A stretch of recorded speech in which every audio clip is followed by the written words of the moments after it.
Hello and welcome to another episode of Local Government Stories. And for this third series, I was really keen to get out and meet colleagues who are currently working on local government reorganisation and devolvement plans to get some real insights into how they're leading through this period of transition and, quite frankly, fundamental restructuring of our sector. I'm hoping from our great guests today we'll get some understanding of the lessons they've learned, what's challenging them, and critically how they continue to deliver the day-to-day business of running organisations, as well as helping shape the future structures for their regions. So this morning I've travelled up to the northwest to meet with two chief execs who have been key architects in the current proposals for their region, Lancashire, a county that is home to 1.29 million people, 55,000 businesses, and contributes over 43 billion in the GVA to the national economy. It's an area made up of 12 districts, and Blackpool and Blackburn and Darwen Council also operate as two unitaries, so hugely complex.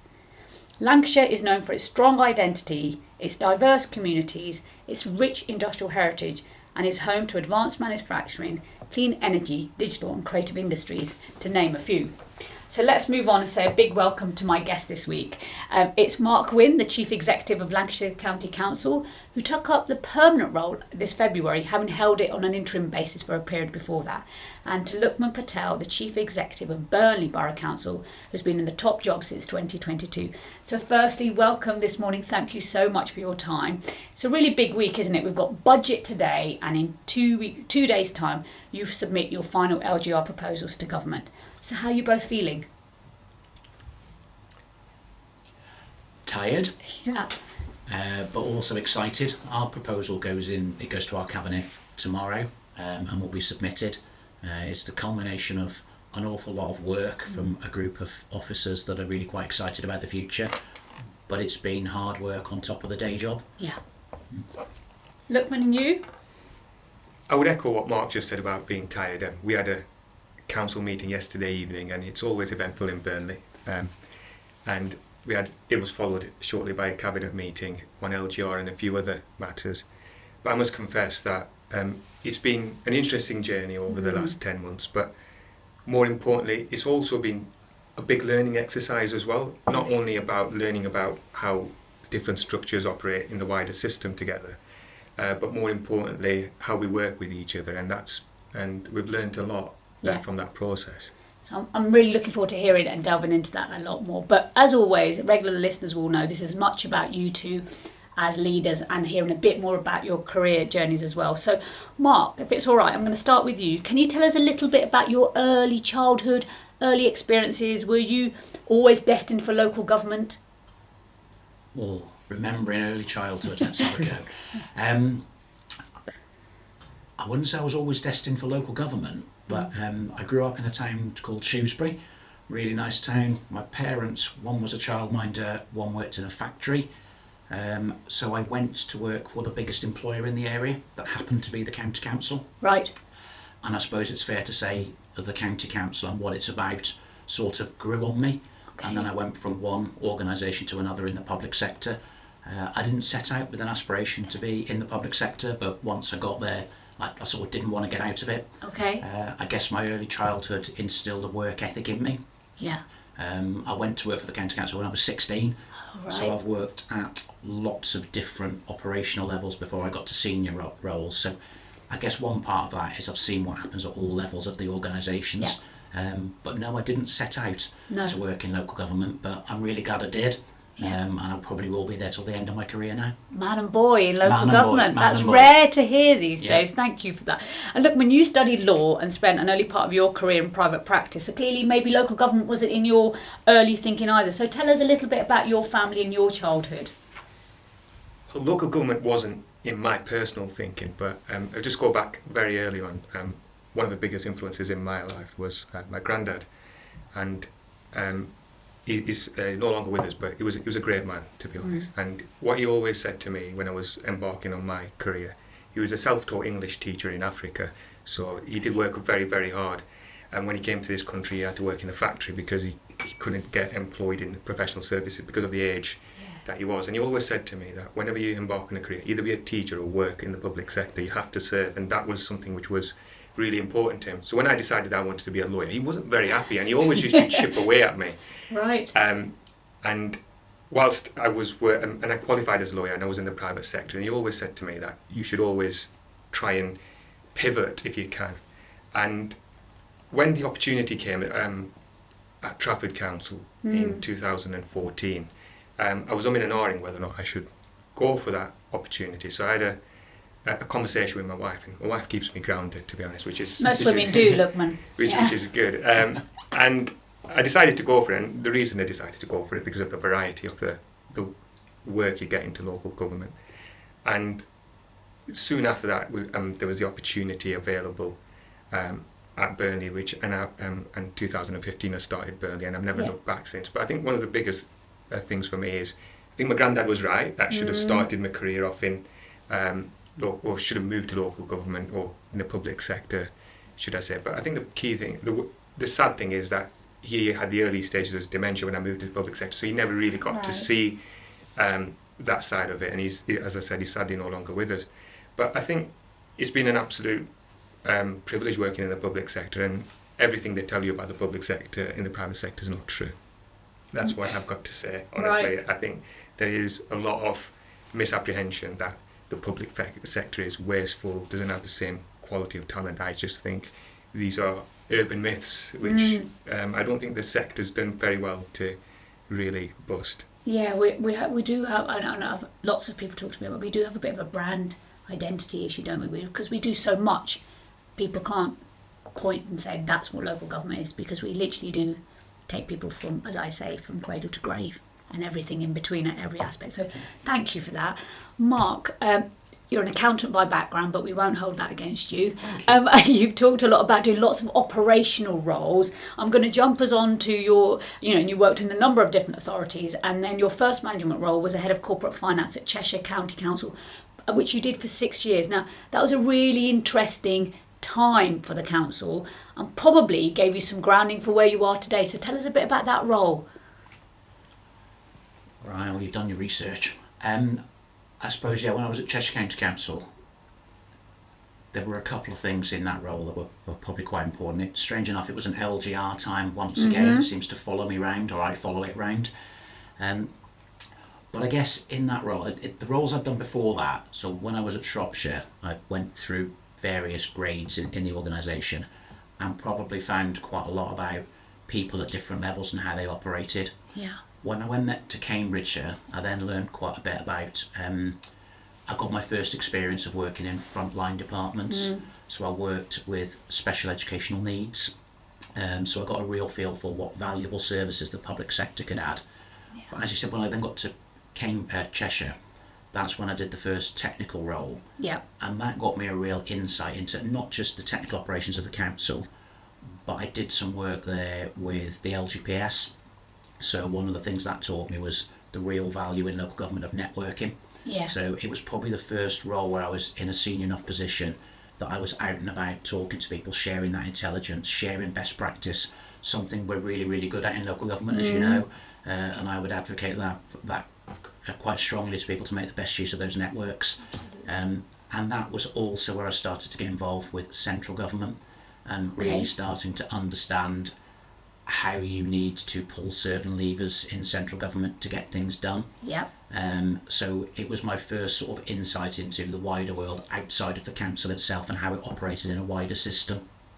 And obviously that then got us set up for all the work we had to do for LGR before we became Cheshire West Council. So it was quite an exciting time turning that technical knowledge into practical things that help shape councils. Yeah, and then you then helped kind of close down that old organisation, and then it became the newly formed Cheshire West and Cheshire Council, where you became the Director of Finance, so that step up again. Tell us what that time taught you, Mark, in terms of setting up a brand new organisation, all of the things that you need to do, and you stayed in that role for another 7 years, so you did the hard graft, didn't you? So tell us what it's like, and again, really pertinent to the conversation today around changing the culture and setting up new teams and new systems and new talk us through that transition. Okay, I mean that's a fairly big question, but the transition, I suppose my recollection was needing to give some serious thought up front to the preparation for vesting day, or even just the shadow authorities before that. An awful lot of the work that needed to be done was some of the boring stuff, to be honest, in the early days. Making sure you've got all the data for the assets, the people, where they're going to go, truly understanding the finances. When you do start to get into the detail of your organisation, you realise that maybe you've taken a few things for granted over the years in terms of your understanding of the organisation. But the important thing was bringing all those organisations together, both ahead of a decision being made, because there's an awful lot of work that's got to be done before any decisions made by government, and we learned that when we were in Cheshire about getting all the preparation done. Perhaps one of the hardest things was, once a decision was made, getting people together.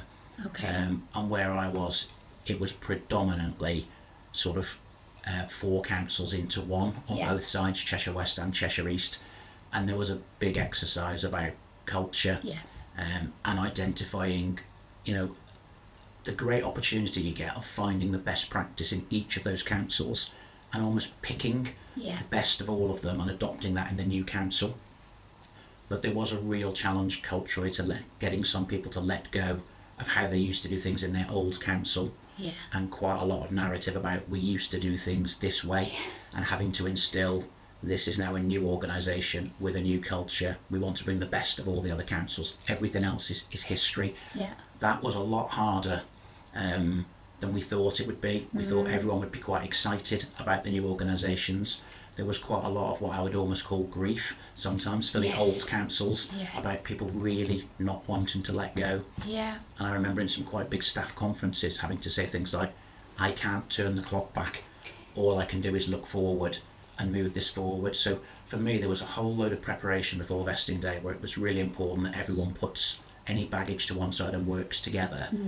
And then there was a whole sort of melting pot of getting into that culture of the new organisation on vesting day, before vesting day, and then moving forward. And I guess, Mark, that culture piece is the bit that just takes a lot longer, doesn't it? Because you can do the operational stuff, and but that's the bit I think about a lot when I think about LGR is, yes, these are new organisations and you'll do all the kind of practical stuff, but it's the people bit that's the hardest, because as you say, there's sometimes that closing of a chapter before they're ready to talk about something new. So that's really insightful, and obviously something for people to be thinking about as we move into this next phase. I suppose the other bit I probably should have said is that the bit we had was almost identifying an identity for the new council, because everyone can associate with the identity of their old organisation. It got easier once they could understand what the new council was about, what its vision was, what it wanted to achieve, what outcomes it was aspiring to get to. Something that people could buy into that wasn't just a new council with a name. That made life much easier, but it probably took us 12 months, 18 months to get there, while people were needing to let go of what they'd left behind. Thank you. Look, I want to kind of talk to you a little bit about, you've talked about private practice and some of those myths, but also you worked for over a decade in the private sector before you went to Trafford Council. What have you brought from your work in the private sector to this role as a chief executive? Not necessarily just to my role as the chief executive, but I would say that one thing I must confess the private sector is really good at is training people, and the structure which is there in terms of not necessarily just supervision but just growing individuals is a lot better coordinated than I've found in the public sector, and the structure really helps you prepare on a day-to-day basis, and it really does. I have to say the mentors that I had in private practice and the training I've got was invaluable. I'm not necessarily saying that it's not repeated across in parts of the public sector, but I haven't seen it as consistently repeated in the public sector, I must confess. Some people say that, well, structure stifles creativity, but when you're in roles such as myself and Mark in our early careers in terms of lawyers and accountants, that structure really does help. So I would say that really helps, and the level of commerciality that you really get in the private sector is, I work with some of the most interesting clients. I can't sort of name them because of confidentiality reasons, but I was really privileged to work with some absolute brilliant entrepreneurs, but then I also did a lot of work for the NHS in terms of the wider public sector, did some brilliant schemes which delivered some amazing outcomes, and we've also negotiated some real brilliant contracts which delivered huge value for the NHS over the years. But the commerciality that you learn from the private sector, you just, because you're exposed to it on a more regular basis, just allows you to sort of remain, keep your eye on the prize really, which is really, really important. And just thinking about that, Lukman, so as we think about austerity over what feels like decades now in local government, and this need to be more entrepreneurial and more commercial, and we've seen, sadly, too many examples where authorities have gone down that route and it's not worked out well for the public purse. Do you think there's more work that, as we think about public services into the mid-century and beyond, do you think there is a skill set that's missing or needs to be developed around commerciality within local government? Absolutely. I just feel that... And how do we go about it? Well, how do we go about it? I don't think there's an easy fix, because every sort of political leader or political cabinet has their own views in terms of what they want for their area. And rightly so, it's their prerogative. They've been elected on the mandate to deliver for their area, and I don't think we can forget that. But one thing which is really important is that relationship between officers and members. It has to be solid and sound, and it can't be either officer-led or member-led. There has to be a very, very good understanding between the two. I don't necessarily think it has to be a very extremely cordial and close relationship, just from a friendly perspective, but it needs to be close in the sense that they can trust each other and they can speak to each other honestly, and buying the professional advice when needed, because I think there's this huge fear, and I see it debated regularly at our council meetings, that we don't like consultants, but sometimes you need to hire the specialists to do the specialist roles. And like you've had to do with LGR, you've had to bring in people that can help support what is a huge and complex piece of work. And whether or not it's capacity building or whether or not it's the specialist stuff, and we've done a lot of work with actuaries which have saved us a lot of money over the years as well. So it's really important that you do sort of bring in that professional advice when needed. But in terms of the commercial development of local authority staff, it's quite a tricky one, because the variety of the work that you get in local government is not as pigeonholed as you'd probably get in the private sector. And sometimes I also believe that some people just have that commercial spark, and some people don't see it different. I don't say they don't have that commercial spark, they see it a different way. And that's also in the private sector, believe it or not. Not every single professional advisor you go in the private sector has that commercial nous as you expect. So there's no magic fix, but I just feel that there needs to be a lot more rigour. And you talked about where it goes wrong, and when you see the reports, the best value reports or the audit reports, you quite clearly see that what's failed is what Mark alluded to earlier, is culture of the organisation not being right. Yeah, absolutely. And that's really important. So you mentioned you moved into Trafford, you stayed for 10 months, and then you got this much bigger role with a much bigger breadth of not only law but property and governance. And then your next role in Burnley was to become the Chief Operating Officer. And in fact, at this point in your careers, you both became Chief Operating Officers across your different authorities. I wanted to start with you, Lukman. Tell us about how that role came about, and also you held it during the pandemic as well, from having looked at your CVs. And what did that role give you in terms of helping you get ready for the then Chief Exec role? Well, you talked about that I was at Trafford for a short time. I just want to talk about a bit about Trafford actually. It was really a good opportunity for me to work at Trafford. And when the job came at Burnley, I was in two minds. I'd only been in Trafford for 10 months, as you have highlighted. The reason I went, it's a very simple reason. I've got two young kids who I absolutely adore, and I wanted to do the school run. Right, and I think but my wife's got a very demanding job. She teaches A-level business, and we're a team. And I think I thought it was really important to get a role where I can do the school run. And I also, Burnley was very close to where I live. I live in Blackburn. I'm not really supposed to say that publicly because of the rivalry which is at play. And I've not really looked back since. Every single day when I go to work, I enjoy going to work. It's very close to where I live, I know the place very well. I've got to know it a lot better. And I started, as you said earlier, as the head of governance, law, property and regulation, which was a really fitting role for my professional background. But I quickly moved to Chief Operating Officer, and that role, I have to say, it was the most varied role I've ever done. Yeah. And I have to say that I have never ever come across so many varied queries in my inbox, from the most demanding query to the most trivial query. Right. The variety is absolutely amazing. You could deal with somebody's missed bin on one day and at the same time be trying to complete a £23 million transaction as well. Yeah. But I think the biggest lessons I learned from it were, as you pointed out, was in the pandemic. Yeah. I got to know communities a lot better, how communities operate in their own individual ways. Sometimes they don't, operate as communities. There's individuals who lead communities, and there's communities that operate sometimes in a laissez-faire way as well. So it was really, really, must say, it was a huge learning curve, and one that I think really prepared me for the next role.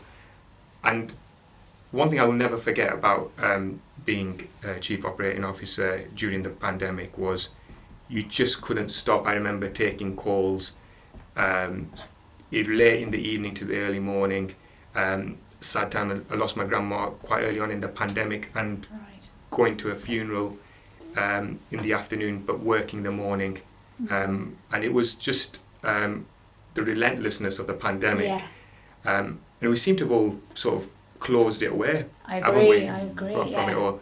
But one thing, it taught us a lot of things, and I do think, I don't know what Mark thinks, but people learned to work better together after the pandemic. We sometimes forget about it, but it's a useful reminder how where we all forgot who or what lanyards we wanted to deliver outcomes, didn't we? Yeah, definitely. And Mark, talk a bit about, you were also the coup, including being the Section 151. So talk to about your leadership, and you were nodding all the way through that, so really similar thinking around what that role gave you, but also the pandemic, because you're a really big county with lots of urban areas and rural, and so talk us through that time in your career.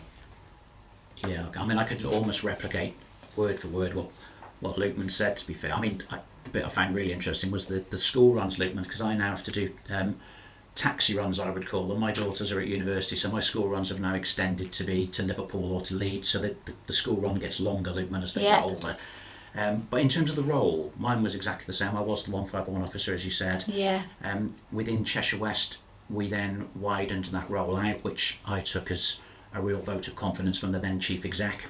So I ended up slightly different role to him, but I had all of the corporate services there. Okay. And what I found that gave me in that role was a real understanding of how, if you pull all those together as proper enablers, they can really make an impact, sort of helping the organisation recognise its priorities, but then rallying round against some key themes and actually optimising those really helped with delivery.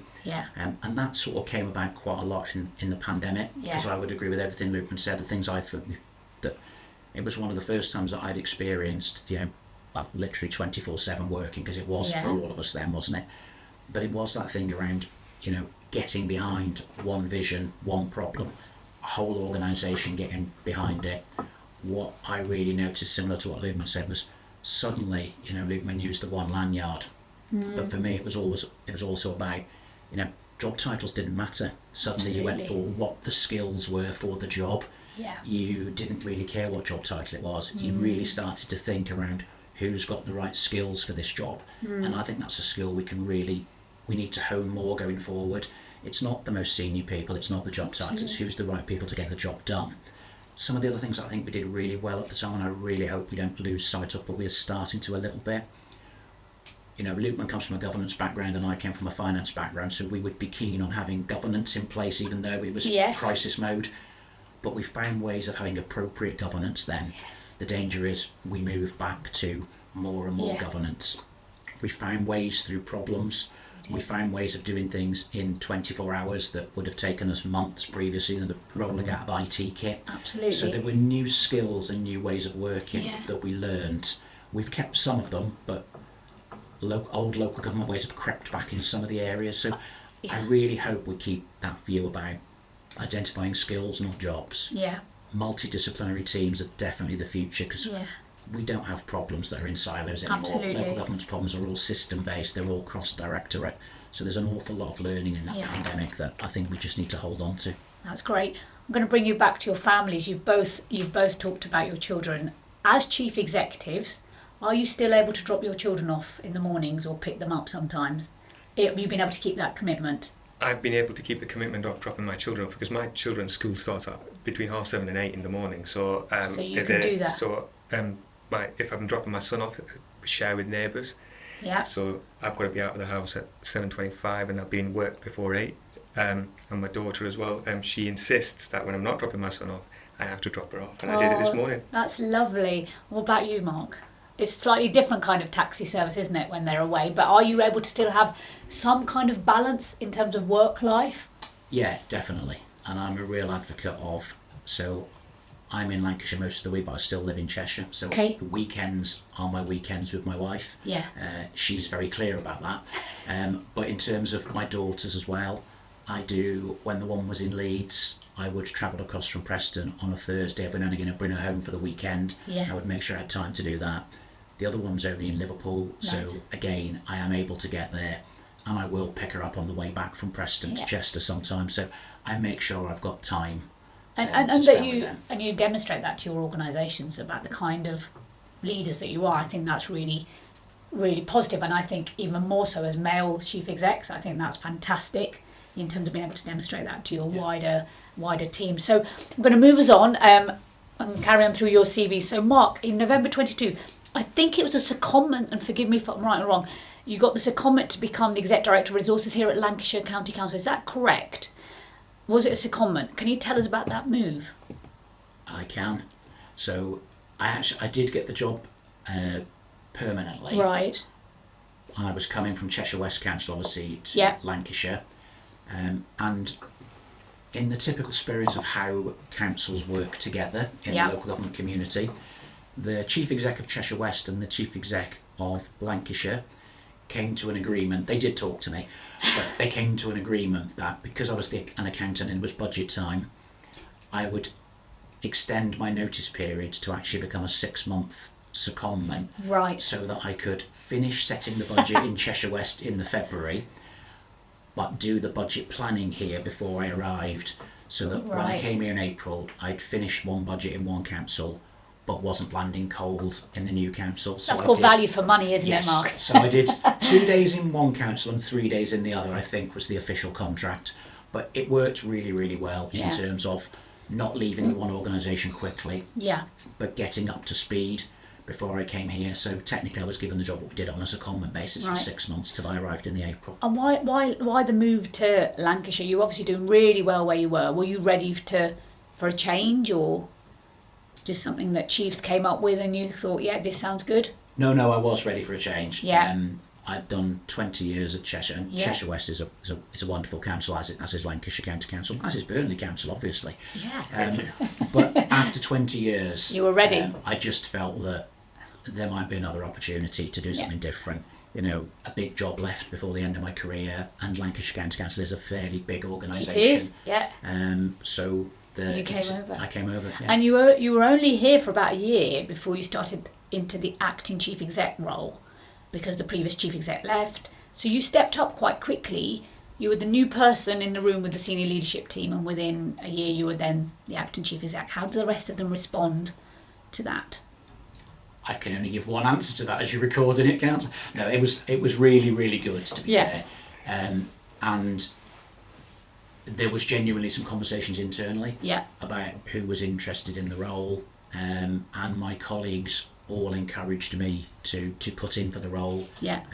It was an internal acting up arrangement to start Yeah. with, so they supported me in doing that for the 6 months till the job was advertised. So they Yeah. were all really, really supportive, and have still been really supportive since I got the job permanently. So Great. I'm really grateful Yeah. for that. But yeah, there was a conversation amongst us about who was going to put in and Yeah. how we would do it, and they were all really supportive of my application. And did you think you were ready?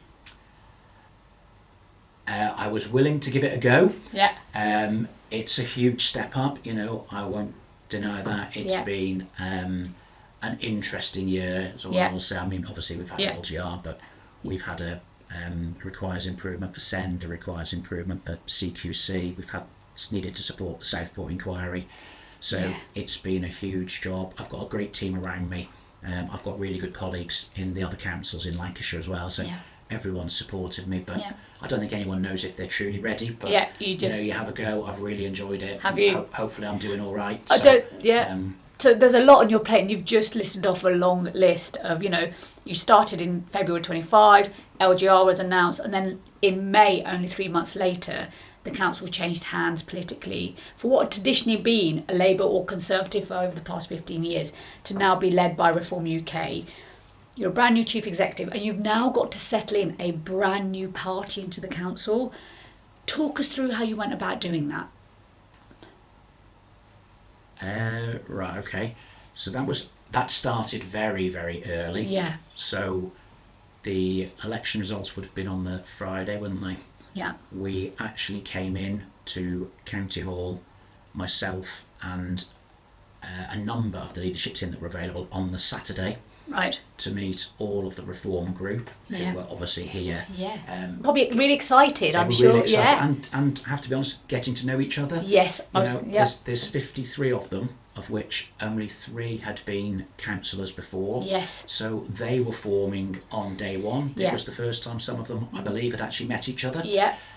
So we came in on the very first day just to build those informal relationships. We were only here for half an hour to say hello, and then they got on and did their business. But I think what we did really early on, we've been really quite lucky in one way that our leader was, although there was only 3 councillors that we've got local government experience, he was the leader previously of one of the district councils in the area. Right. So whilst the scale may be very, very different, he had local government experience. Yeah. So we were able to work with him, but we took an approach really early on of, helping some new councillors, and they could have been from any political party, helping them understand the scale of what they were coming into, how local government works, because it's very different on the outside, campaigning about what you'll do differently. Absolutely. And then when you get in, realising the scale of it. Yeah. Sometimes that things happen slower than you might like, but that's because there's appropriate governance in place and things. So we did an awful lot of working with them on the induction. I mean, our induction programme was huge and intensive. I think there was something on every day for the first few months.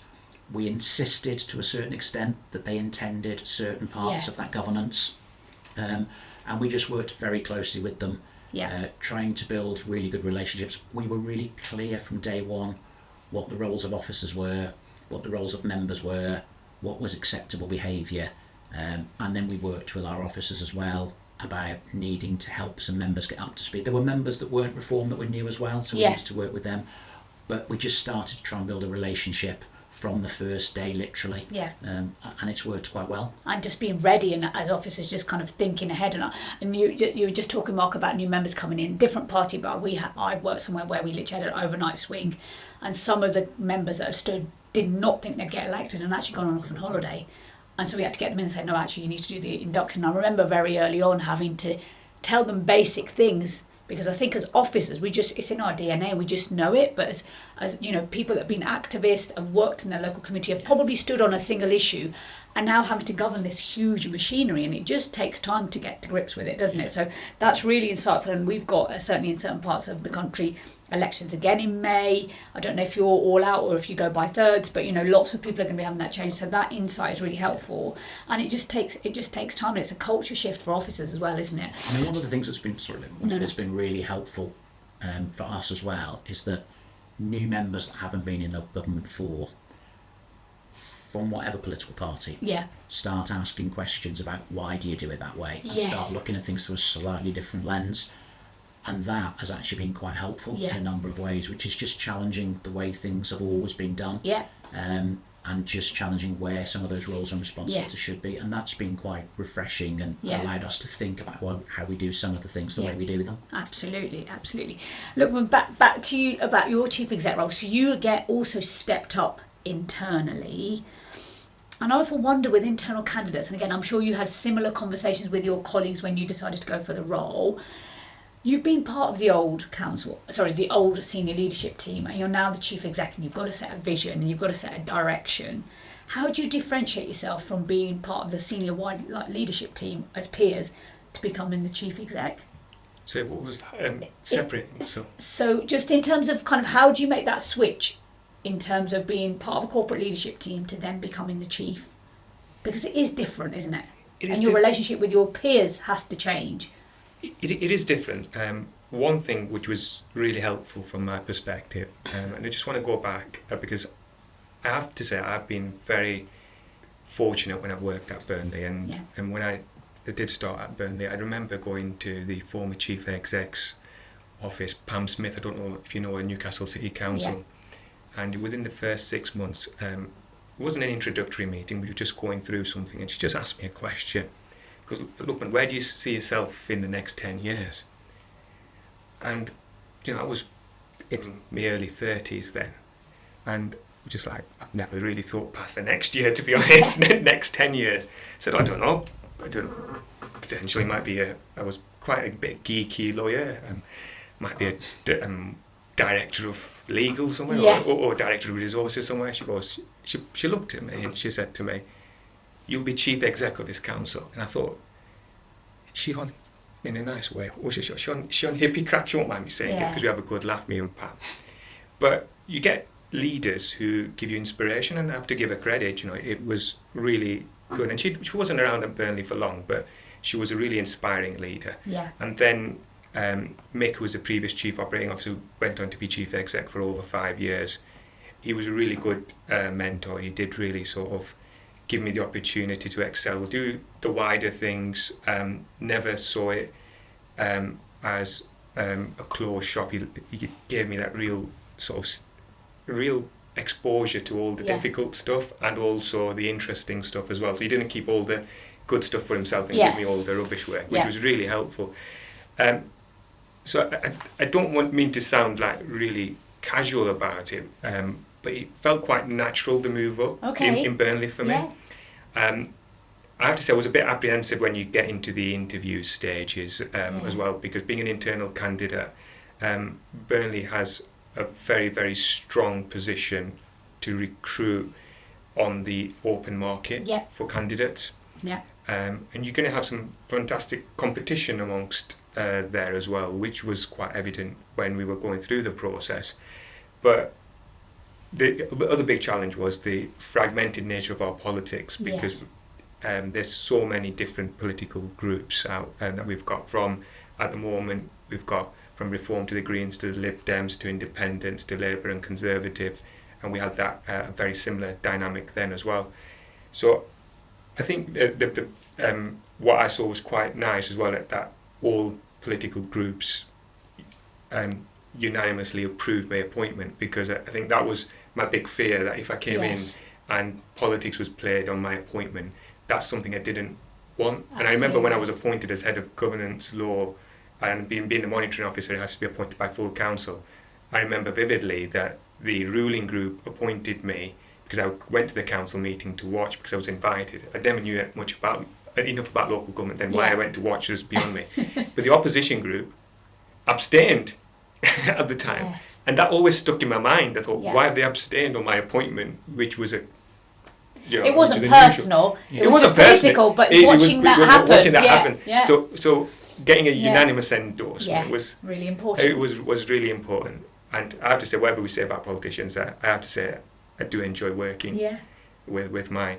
Absolutely. They do drive me mad sometimes, but it's good fun. I find that about my family too. I think it applies to families as much as workplaces. Look, I want to stick with Burnley, and it's a very vibrant place from what I've read. It's got a really long history of really well settled communities from the South Asian subcontinent, and obviously a majority white population with families that go back generations, particularly with it being a mill town and its industrial heritage. Sadly, in 2001, you had race riots that took place across a number of neighbourhoods and exposed underlying tensions and divisions. And as a consequence of that, you had some political changes, including a number of BNP councillors that were elected in 2002 and made some further gains and now are no longer part of the council. But tell us, and you weren't obviously there at the time, but tell us what that history does in terms of when you come to think about community cohesion and community relations in a place that has had that kind of riot history, sadly? Well, it shapes everything you do. Yeah. And I remember various conversations over the last few years with MHCLG, and they've come up a number of times and taken a right interest in terms of how Burnley's gone through it. And I've also had a lot of discussions via the LGA with various councils across this country and across the various places. I must confess that the first question I always get asked from another council or from the government, from MHCLG, is who in your cohesion unit shall we liaise with? And first of all, they don't realise how small a district council is, especially MHCLG sometimes, which is puzzling. So we don't have a cohesion unit. And they asked me why, and I said, because it's everybody's job. You've got to protect, complying with the public sector equality duty is everybody's job. It doesn't really sit with one team, and we don't operate in silos. And I think that's really, really important, because you talked about 2001 and the riots in Burnley, and I didn't live very far away from Burnley, although I was at university at the time. I do remember it quite well, and it had a really profound impact on the whole area, and people were very, very scared. And in addition to that, what also happened, what people forget, is in the late 90s and the early noughties, there was nearly 8,000 jobs lost within Burnley and Pendle. And community cohesion becomes exacerbated during that time, and it's a toxic cocktail. The economy not doing bad, people feeling disenfranchised, and when it spills out on the street, people feel really scared. And if you look towards the late noughties, Burnley not only had 3,500 empty properties, huge unemployment, and I have to sort of give a lot of credit to my predecessors in the role, who did some fantastic work with the Burnley businesses to really drive up this real sense of purpose, where Burnley is a place to do business, and it's really transformed the place. So from what you've got, this former mill town which had real problems and challenges, the way the image has been transformed, not only from a place to do business, advanced manufacturing, engineering, but over the last 10 years we've transformed into a university town.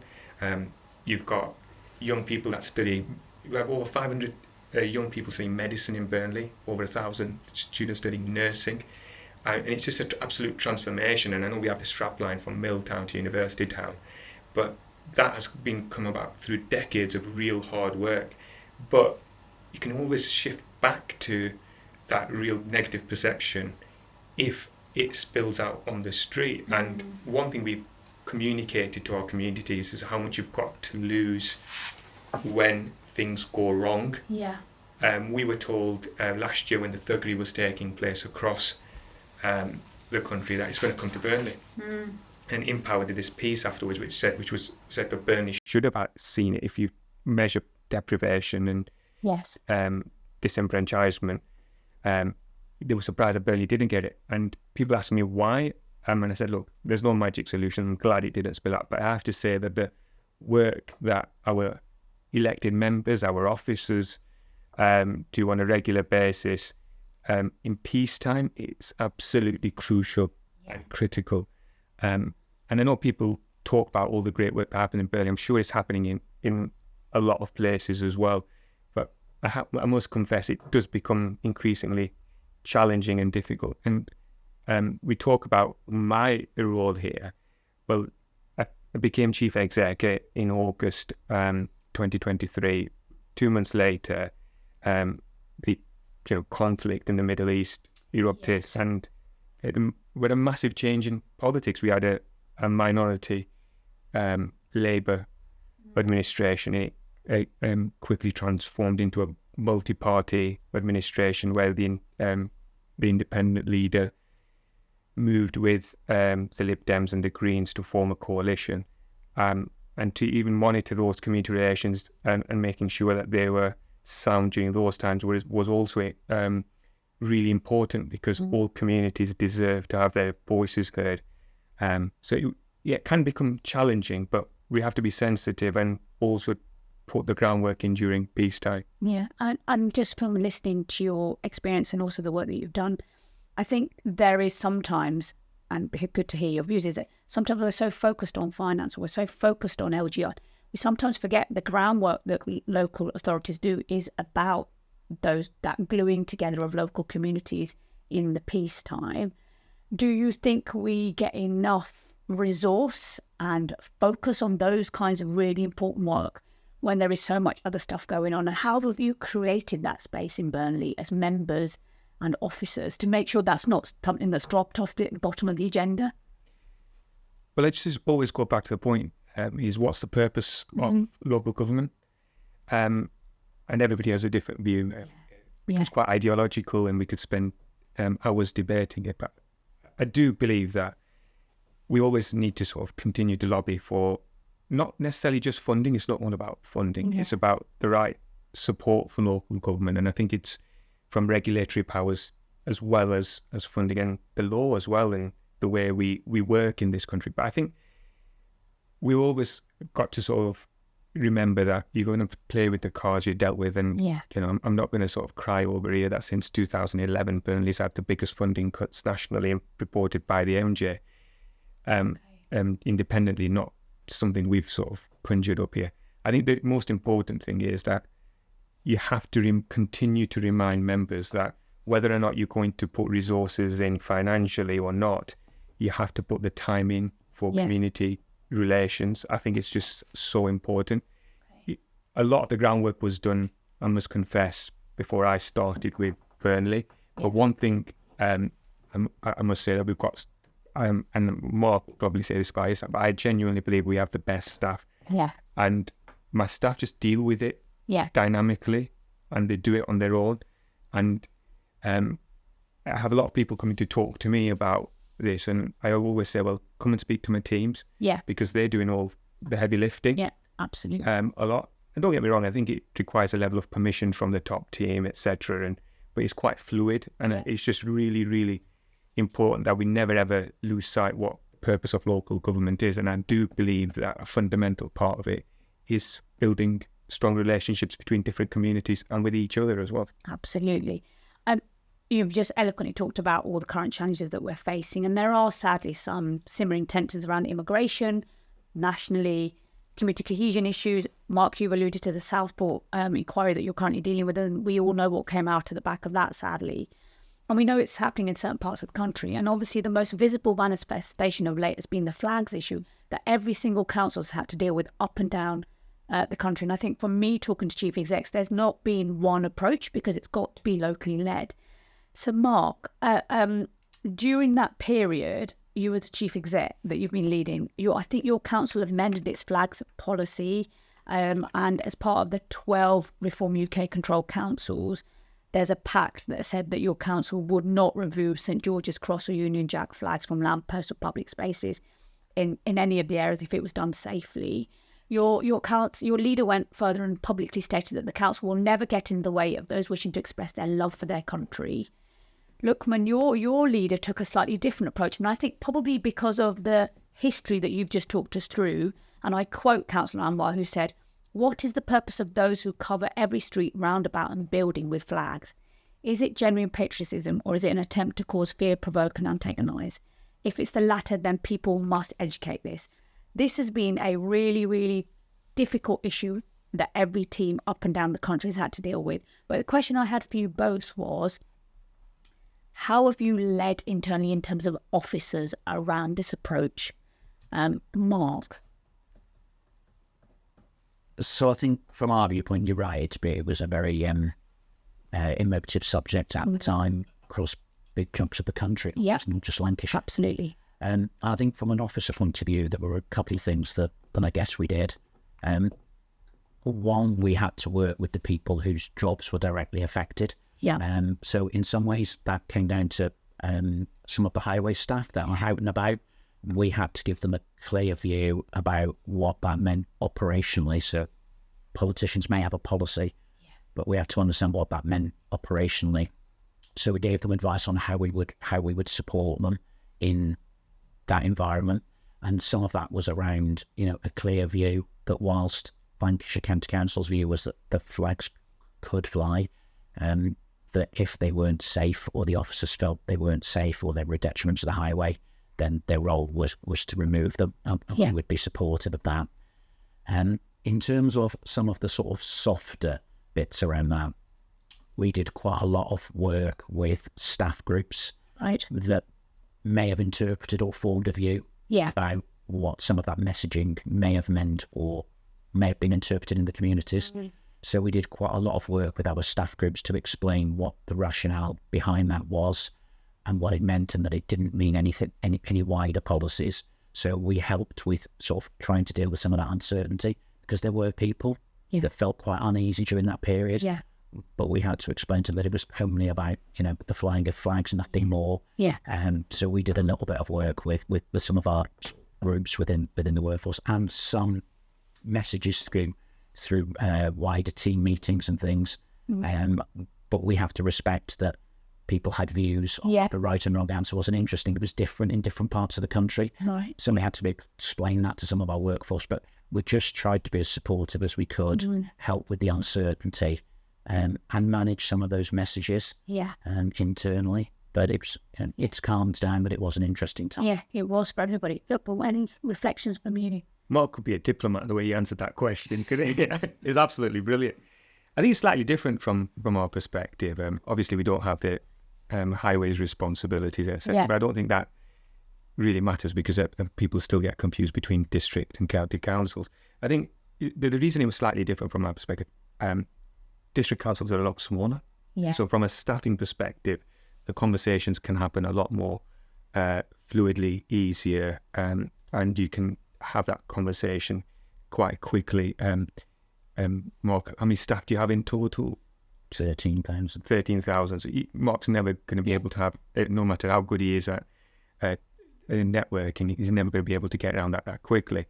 But I think the biggest sort of challenge that we had, and Mark talked about it being an emotive subject, I'll probably go slightly further. I think it was extremely polarising, the flag stick. And you talked about what my leader said, but I just want to talk about what happened within the community. We did have, and due to sort of some of the protocols, I'm not able to sort of disclose every example and incident, but Mark is aware of quite a few of them. But we had a real emerging situation in Burnley, not just people subject to their immigration status being determined, being targeted, but we had ethnic minority families whose homes were targeted, levels of abuse that we hadn't seen for many years. People were describing it as times going back in the early 60s and 70s, whether or not people can relate to it, whether or not there were fair comparisons. I couldn't really sort of let you know, and we were worried. We were actually worried. We can talk about the flags debate, but what was actually the tensions that were emerging were not too dissimilar to last year. And what I did feel was really, really important, I was hearing it from members who were scared to speak out. I'll be honest with you, there were some elected members who said, I don't, because I know the leaders put a statement out, but I am scared to sort of, I want to challenge this, but I'm scared to speak out. So how do we do it? So what I actually did was, I did a briefing for all my elected members who were available, and they agreed, whether or not it was the Conservative group, the Labour group, the Independents, the Lib Dems agreements, or even Reform, to a united statement which went out from the council. And I don't know whether or not you've managed to see the Facebook post. I'm not on Facebook, but people do share with me what people say on Facebook. And there was a discussion and debate which took on, and it sort of helped with the conversation, because people need to be able to air their views in an area where they feel it's safe and important.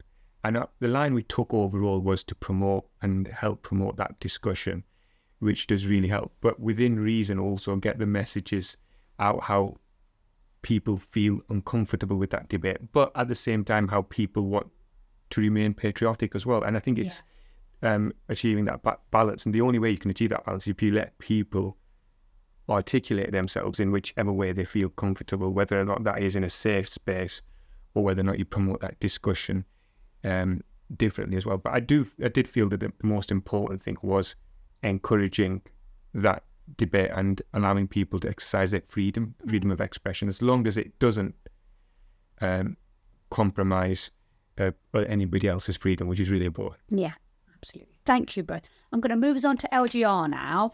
As you both said to me earlier, you're tired. You've done a huge amount of work across what is a complex area with unitaries, counties and 12 districts. Mark, I think it's fair to say, no matter where in the country, and I've worked in districts and boroughs and I've worked in unitaries, there's always a real or perceived concern about the imbalance in the power dynamic between districts and boroughs and counties. I think it's always been the case. That must have been in the back of your mind when you started approaching LGR as the county council. Talk us through what you decided as the chief executive about how you were going to work within a tight timetable with a set of clear criteria and a brand new administration, actually, that probably didn't think this was on the cards potentially. So tell us a little bit about how you have navigated this as the chief exec. Okay. Can I pick it in two bits? Of course you can. The relationship with other councils, I guess, and then the administration. But I guess in terms of the relationship with other councils in the area, I mean, hopefully the fact that you've got me and Lukman in the room together to talk about LGR tells you that we've tried the best we can. Absolutely, yeah. Across Lancashire.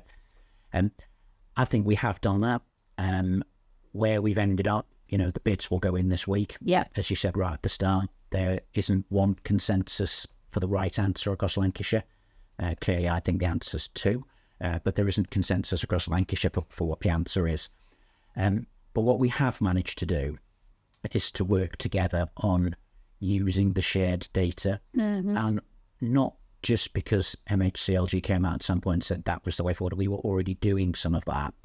What we've done is agree to work where we can together. We've then got into groups about who supports which proposal and done that work, but we've used the same database. We've even gone as far as using the same group of consultants with ethical walls to do that work, to ensure we're being as consistent as we can be. We've obviously had to allow each other the leeway to make our own assumptions on the business cases, and I'm sure we'll talk about business cases at some point. But we've worked together as well as we can. I mean, you are right. There is not...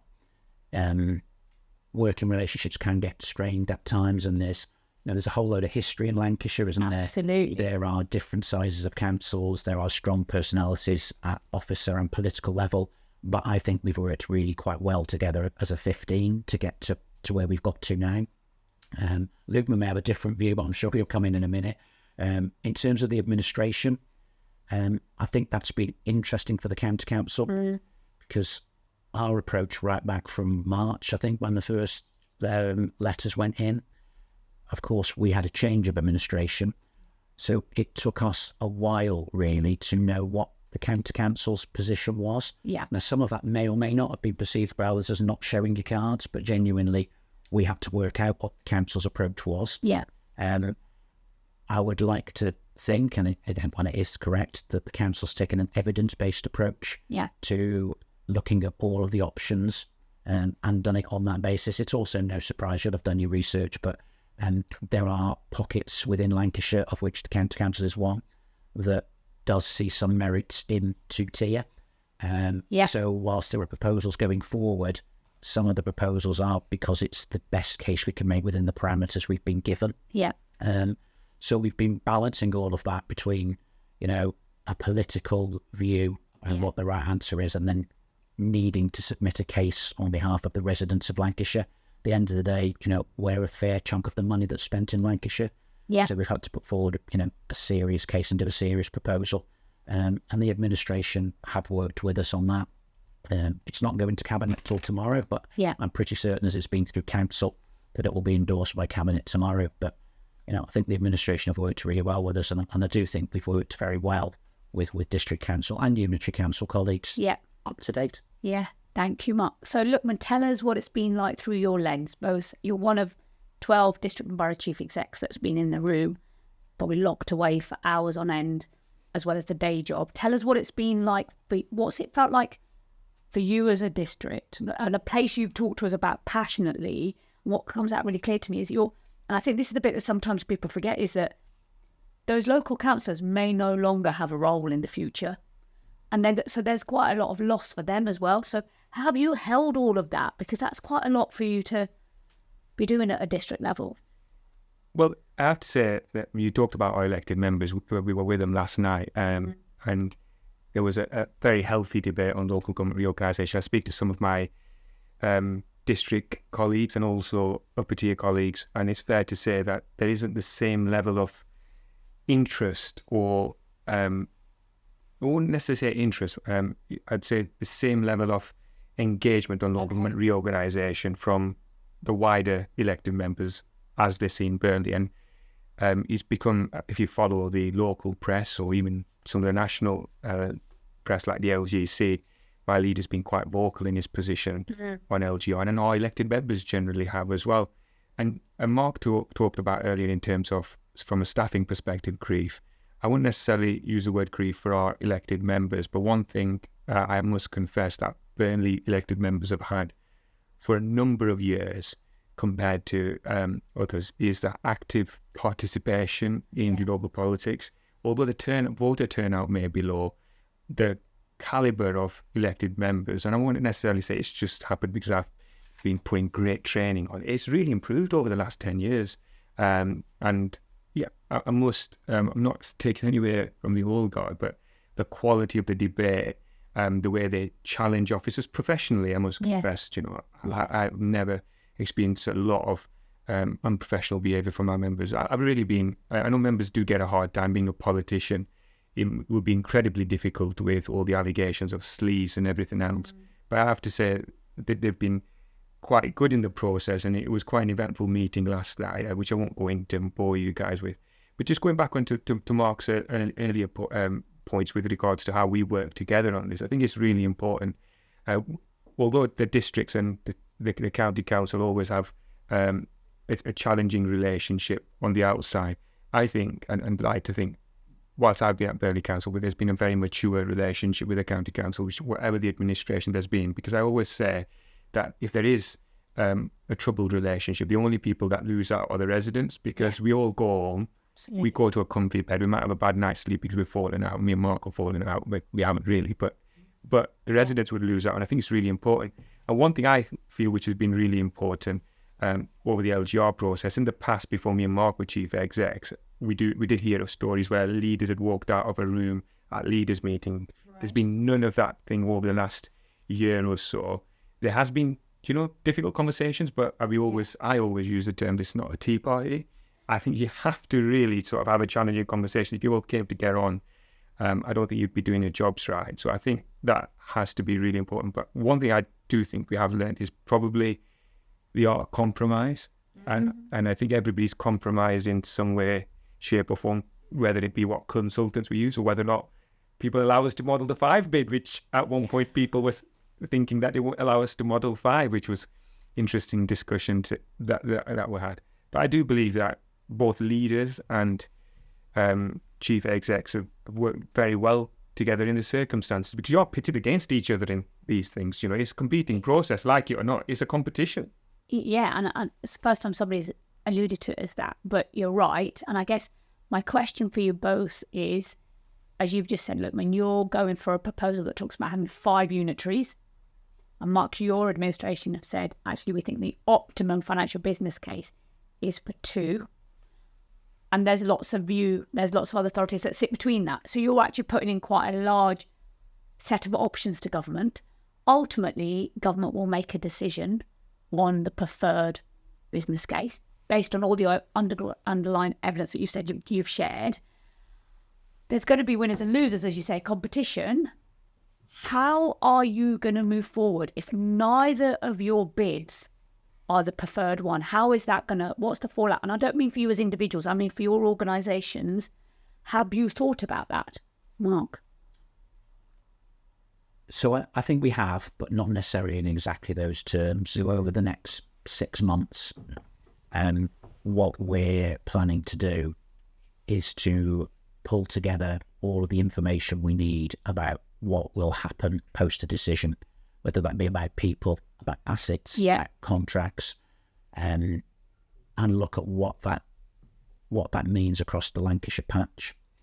Hopefully that means that by the time a decision's made, we're able to use all that information to get behind whatever decision that is, because as Lukman says, at the end of the day, this is about the best services possible to residents Yeah. in Lancashire, and we need to get behind that. So I think we're starting to do all of the gathering about the data and the issues, which is almost solution agnostic. So we can do a lot of work over the next 6 months to get in the right space. Then I think I would just say that I think there are some things for us about needing to understand each other's bids, do our due diligence on them, if I can call it that, so that, the last thing I would want with whatever solution we get is one that either isn't the best outcome for the residents of Lancashire. And we'd all have different views on that because, the submission allows you to choose the 6 criteria, and we've taken different views. Yeah. This looks at financial sustainability, resilience. Others look at a much more local approach and saying that's what local government's about. Well, someone's got to make that decision, aren't they, at the end of the day? But for me, it's making sure we know what that means for residents and that we don't create something for Lancashire in the future that has one or more of the organisations more challenged than the others. There's something about keeping the best we can about that equality across Lancashire. It's not easy because Lancashire is very different, but not setting anybody up to fail in the future out of these answers. Yeah. And I think we can do quite a lot over the next 6 months while we don't know the answer, which will help us as we move forward. Your proposals, your two preferred murder, talks about a recurring saving of 140 million by 2032-33. How confident are you in those figures, given adult social care and children's, you've talked about something, it's only going one way, Mark? So I suppose all of the business cases, ours and all of the others, are full of best assumptions we can make at this point in time. No. In terms of what we've got at the moment, we would be reasonably confident that in the proposal we've put forward, the savings are at the lower end. The savings are at the higher end of all the proposals. Right. But what I can't guarantee you, and I don't think anybody can, is there's 2 more years of budgets to balance before we even get to the start of LGR. And some of those goalposts could move. Absolutely. The demand figures will be there. We've still got to understand what the fair funding proposals finally mean because we've made some assumptions in our bids. So, I think everyone that's put a business case in will say it's the best one they can do at the moment, but we need to keep continually looking at those assumptions because, we've worked enough government to know that 2 years is a long time, and I think a lot will change between now and vesting day. Yeah. So whatever happens, we've just got to keep looking at those assumptions. But I think everyone's been as realistic as they can on the savings assumptions. Some people have been more ambitious than others, and I think that's why in some bits we need to do some of the due diligence together to understand the final proposal. But people can only work with what they've got today as they're being asked to look 2 or 3 years ahead. Absolutely, and gosh, and we're just looking forward to hearing what the what we come out in the budget today. Burnley's gone for the 5 unitary model, as we both talked about, but we know the criteria is around 500,000 in terms of population. It's well below that. How in your bid, now I admit I've read a lot of your bids, but I haven't read every page. How does that meet the criteria? Because it's so much smaller. But it's only one of the criteria. Well, I don't necessarily agree. I'm not getting very technical lawyery on this, but I think... but go on. The former minister, Jim McGuire, was very clear that as long as you can justify why you can... The minister was clear there was never a target, and if you can justify why a size is right for your area, he'd be happy to consider it. And I think that is something which is fundamentally important on this. I think there's been a lot of debate about the 500,000 population target. It came out of a County Council's Network report, which the District Council's Network have said it's not grounded in any science, and we can get into this debate for a long time. But I think just talking about the bid that Burnley put forward, I think it was really important from my perspective that elected members were elected by their residents get the ability to put forward their arguments. And we did have a long sit down with our elected members about this, and we do live in a democracy. I think we just need to appreciate that. And what was most important to my leader at the time, and he was a lone voice at the starting until Endel had a change in leadership and they strongly supported us. But my leader had a very strong view, along with his executive, that he wanted to focus on outcomes, not necessarily just savings. And we talked about what is the purpose of local government, and he's always challenging me on that front. And another thing which was really important was, Mark's alluded to it, was localism. Yeah. How local should local government be? There was a long debate yesterday about, is it going to be local government? And they talked about the Mark's council's proposal, not Mark's proposal himself, about the two bit. Is that regional government, and how does Ormskirk come in with Corn? There is a 3.5 hour public transport distance. Yeah. So there are a lot of these debates which are doing that. But I think what was really important was, whilst everything from all of the 6 criteria are important, savings are also part of the process. Although we're concentrating on outcomes, you've got to to some extent have it grounded in a level of savings, not only savings, but within the budgetary envelope. Yeah. Which we believe that we did. We worked with our consultants. I think Mark will have a different view, but it did show that it would deliver better savings. I think our members modelled that 3 out of the 4 available options, the 4B wasn't available at the time. We didn't model Mark's option because our members didn't feel that it was local government. They felt it was regional government. They did suggest that we don't even spend a lot of time, because we were put against time and cost. It cost time and money to develop these models. We didn't model it, and it did come out the best in terms of the analysis we did with independent consultants. We didn't come up with it ourselves independently, and everybody puts assumptions to these things, and the conclusion that we reached was that smaller authorities are more agile. Yeah. They're able to work and respond to local needs better. And if you look at the data, and going with the data, there is no correlation between the size of an authority and the outcomes from adult and children's social care. There's a slight correlation if you were really pushing the boundaries, that smaller authorities generally between the optimum level is 250,000. Believe it or not, that's the data telling us. This is not coming from ourselves. This is what it tells us. Our members were very keen to look at the Cumbria model, where they've really improved their children's and adults ratings, which was very important for them. But on the other hand, I'm sure Mark will point out that they've got exceptional financial support as well. So there's the trade-offs. There are. And one key thing, which you touched on right at the start of this podcast, which is really important, is that local government, whatever happens, it needs to be properly funded, whether or not it's huge authorities, local authorities, or small local authorities. I think we're all in agreement to some extent that we need to be properly funded, and there needs to be a lot of change in some of the regulations to support us. But sometimes these decisions are quite difficult to make at central government because they are juggling a lot of things. So it's quite easy for us to some extent lobby for more funding and better, easier regulation for us to go through. But you can understand that it's not an easy decision for government as well. That's really insightful. One of the things, listening to you both, that I'm really mindful of is that you've got lots of different approaches and models. You will get one that you're going to have to go forward with, that MXCLG will deem as the most appropriate, given the challenges and that balance between financial sustainability and localism and everything else in between. And let's be really clear, politics.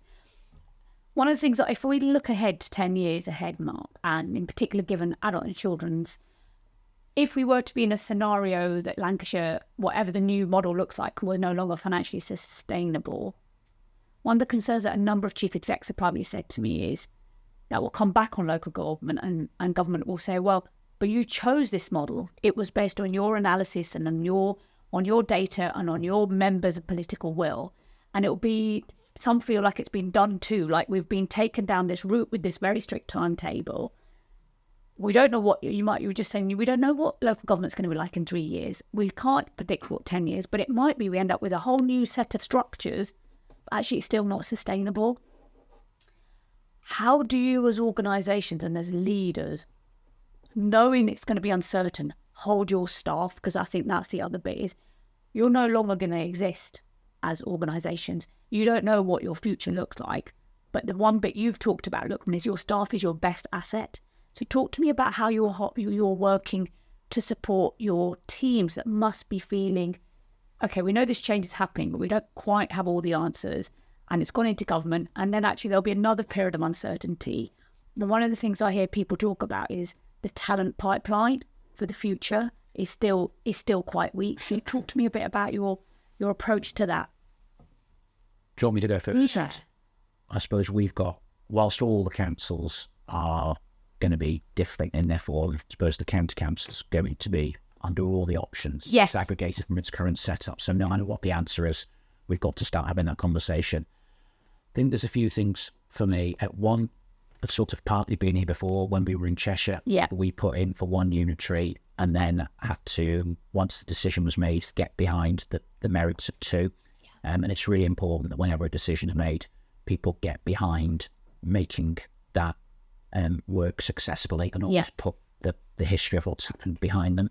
For me, in terms of the staff, what we've been doing at the moment, and hopefully we'll try and carry on doing this for as long as we can, is to focus on what I would call the business as usual improvements. So I mentioned earlier on about there's a lot of other stuff going on apart from LGR. Yes. So, and we've got really high quality staff, and it will be exactly the same. So I've tried to focus people on, while all this is happening, we will tell you what's going on, but you almost don't need to be unnecessarily worrying about that at the moment. We've got a SEND improvement plan. We've got a CQC improvement plan. We've got people who came into local government to provide services to vulnerable people and to residents. They should get on and carry on doing the really good jobs they've done before. At the appropriate time, we can start engaging with the workforce. Now, we will tell them what's going on. We need to do a lot more work with them after the submission's gone in. We've kept at the moment the work on that to a small group, bearing in mind we're a big organisation, because it's a business case, it's a case for change. It's technical stuff. As we get into what it might mean, we'll talk to people. The other message to try and give to the workforce, and we'll do much louder as we move forward, is, part of the reality of this is a lot of people, yes, they'll work for a different council on the 1st of April in one every year, but a lot of it is a lift and shift initially. Libraries won't move location, they'll be where they are. Our old people's homes will be where they are. Our highways depots will be where they are. A lot of people will just move organisation. So it's helping people understand what the impact might be for them. So for a lot of people, it is that. Admittedly, for a lot of other people, it is a little bit more uncertain. The senior staff, the corporate staff who do county-wide work will be affected more, and we need to do some more personalised conversations with them. In terms of the sort of drain of talent, I have started some of those conversations with some of my senior team about, wanting to understand where they want to be. In LGR, there's some really good people that work for Lancashire. I would like them to be in Lancashire, working for whatever councils exist afterwards, but in Lancashire providing those services. Let's be honest, some people see LGR as an opportunity, not a threat. It's their exit. For some people, it's an exit strategy. And it's having those conversations early on to know where the hotspots are. And equally, we could get into the situation where we've actually got posts where they're vacant when we get there, because either people have moved on or the mix of staff isn't quite right. So we're starting to do some of those conversations now. But for me, it's just trying to keep some of that uncertainty at the right level. There's not much we can tell people until an announcement's made next June. And even then, not a lot happens till you've got shadow authorities. Absolutely. It's just keeping the comms for me at the right level as we go through this process. Thank you. Lukman, what about, from your perspective, smaller organisation? You've talked about being able to talk to all your staff. So how are they dealing with it? I think the most important thing is leading through that uncertainty. It's important that you're visible. And I think, as you've alluded to, it's easier when you're working in a smaller council. But I think one thing we've been very clear on as a management team at the council is communication. I think communication is key, and I don't think you can do enough of it. So whether or not that be by regular updates on an email, whether or not engaging with the unions, whether or not having chat with the chiefs, with staff, or whether or not those conversations in the corridor, I think all of that is really important, and we continue to do it. At the moment, I must confess, I think it goes through stages at the moment. Let's say it's quite in the abstract stage for a lot of staff. Eventually, we've been here before a number of times in Lancashire, but this time it's really going to happen, and tried to convince some of the staff who've been here before, is it really going to happen? There is a bit of doubt in some of them, well, this might not happen. So tried to convince them that it is going to happen. It not necessarily has been a challenge. They're still doubting the process 1 and 2, I must confess. one thing which has been really important, Mark talked about from an exit perspective, a lot of my staff, I am really trying to engage with them in a perspective that it's an opportunity for their development. Working in a bigger authority brings huge opportunity. I do feel a huge amount of them are really ready for a new beginning, really, to some extent, and they will excel. They're absolutely amazing. I'm probably their biggest cheerleader on that front. And from a leadership perspective, is making sure that we provide them with the appropriate skills to be able to excel in those roles. So we've had a real look at staff development across the council already, seeing where people's gaps are. Sometimes you do need to sort of really push yourself on professional development, which we're encouraging to do. It's not going to be mandatory. And we do have a real strong track record of doing that across the authority, which we're really excelling on. But across the piece, I think it's just really important that we work together across Lancashire. One thing I've been really learning about from other experiences, in particular Cumbria, because we had Lawrence from Cumbria as an interim at Pendle, and he was telling us some really important stories where when he still speaks to some of the colleagues in the new authority, they introduce themselves as so-and-so from Borough Council, etc., etc. And I think what we have to do is really get those views away from the new authority. The culture should start, well, we're part of the new authority. They need to forget about, in a nice way, some of the history and nostalgic moments that they really remember quite fondly. And Mark alluded to earlier, where we used to do it this way here and that way here. So the culture piece is going to be really important. I think it starts now, doesn't it? Not really waiting for the day one for the new authority. Thank you. We're coming to the end of our time together. So I've got two questions that I wanted to finish with. One slight take, a twist on what I would normally ask. And Mark, if I was to ask you to have one wish for on vesting day, irrespective of the final outcome, what do you hope Lancashire councils will have done collectively on that day as you look back? On vesting day? Yeah. I guess on vesting day itself would be, for whatever answer it was, is to make sure that things have landed safely. Yeah. And I suppose in that I'm thinking predominantly in children's social care, adult social care, that we've had a common sense approach through the process that, there's getting the right things done for vesting day. There's lots of exciting things we need to do, some of which hopefully we'll do by vesting day, but others might have to wait to the next phase. And that, nothing falls through the gap so that residents get continuity of quality services. It's us that deal with LGR. Residents just need to know that on 31st of March they get a service, on the 1st of April they get a service that's the same, if not better. And that would be my one wish for vesting day. If you asked me for 12 months later, I'd want lots of new exciting stuff and some transformation, but on vesting day, the residents do not see a deterioration in what they get for their council tax across all of Lancashire. Thank you. Lukman, what about for you?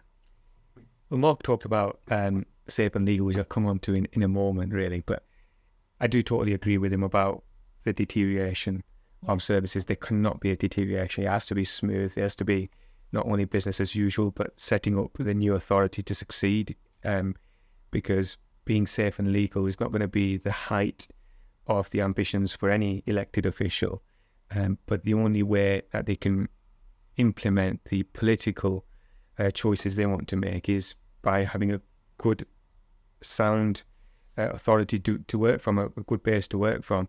And if it's not safe and legal, they won't be able to do so. But I always chuckle when people talk about safe and legal, because I've been going to a lot of adult and children's care seminars over the last few months. And are we safe and legal now? But anyway, that's it. Point for it. That's crazy. That's a whole different podcast. That's a whole different podcast. Thank you. And finally, you're both far too young to have to consider this, but if we were to look back at your career, Mark, what would you like your legacy to be in public service? I suppose just given where we are at the moment, I would really like that. It's linked to obviously the other question in a way. Yeah. Is if LGR happens in Lancashire, that I've been part of creating something that really is better than what we've got now, sustainable for the next generation, I'd used my experience to date to get there. Yeah. Because when I was doing the thinking for this, I didn't realise just how many times I've moved in relation to LGR. Yeah. So I guess my legacy, I would really like to leave some really sustainable organisations in Lancashire. Absolutely. Lukman, what about you? Well, that's put me on the spot there. I'm not usually lost for words, but I think it's the place for me. I think rather than the organisation's important, obviously, and I think there's a lot of work that we need to do with the organisation. But it's the legacy on the place, where it's come from and where it's gone to. I think it's absolutely imperative to see those visible changes from both that you can see physically, but also in communities, etc. I do just feel that to see those changes, positive changes, is something which I would like to see as my legacy. But I don't know what they'd look like, because we've got to work with politicians who have different views on these things. Absolutely. As we draw this conversation to close, it's clear that Lancashire stands at a bit of a pivotal moment in determining the form and function of its local government, just like many parts of the other parts of the country. Thank you for your candid reflections today on both the challenges and the opportunities that this presents. What's been really clear to me is the recurring theme around shaping options that reflect local economic areas, the strong identity, and of course, keeping your residents at the centre of what you do and to make sure that's a success. It's been really inspiring for me to hear about your respective career journeys to the top role. And as always, I hope somebody listening to this episode will be hearing this and going, you know what, it's an equally privileged role and one that we should aspire to. You both, like every other officer and member involved in LGR and Devo, is clearly driven by a legacy that makes sense both locally, but hopefully helps us reposition public services for the mid-century onwards. So thank you as always for listening, and thank you both for your time today. Take care until next time. Goodbye. Thank you. Hi there. Thanks for listening. Please do like, subscribe, share, and maybe give us a review on Spotify, Apple Podcast, or your listening platform of choice. We really look forward to your feedback.